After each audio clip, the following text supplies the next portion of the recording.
વડોદરા શહેરના ward number 12માં આવેલ પરશુરામ ભઠ્ઠા વિસ્તારમાં ઉભરાતી ગટરની સમસ્યાથી સ્થાનિક રહીશો ત્રાહિમામ પોકારી ઉઠ્યા છે। સંસ્કારી નગરીના વોર્ડ નંબર 12માં સમાવિષ્ટ પરશુરામ ભઠ્ઠા વિસ્તારમાં તંત્રની ઘોર બેદરકારી સામે આવી છે।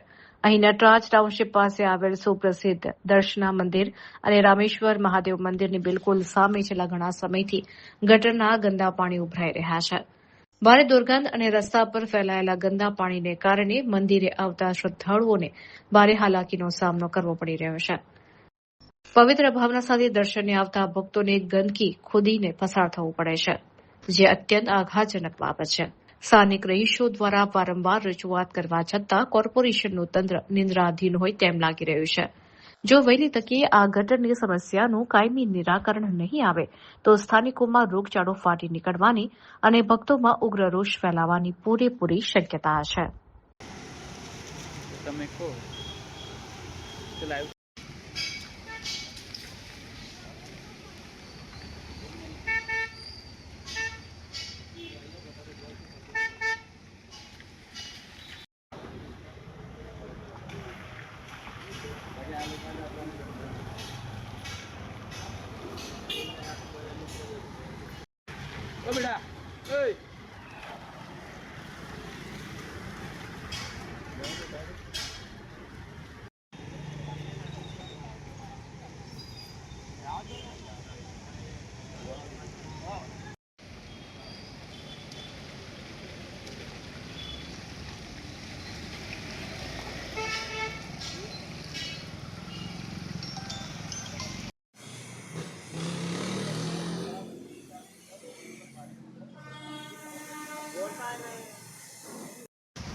પહેલાં તો બધાને હર હર મહાદેવ।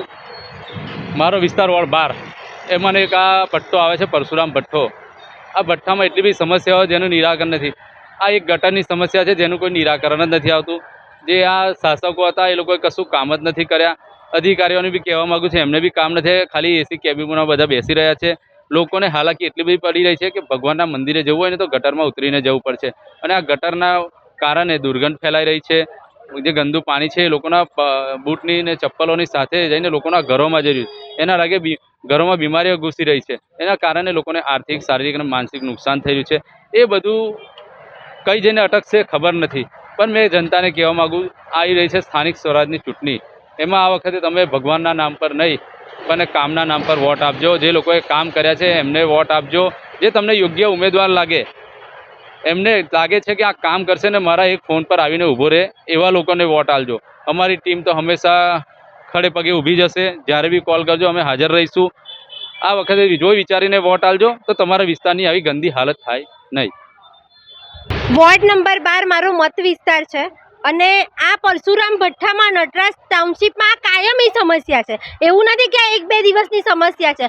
અને અહીંના સ્થાનિકોને નતમસ્તક વંદન કરું છું કે આવું તમે સહન કરી રહ્યા છો અને આવું વેઠી રહ્યા છો.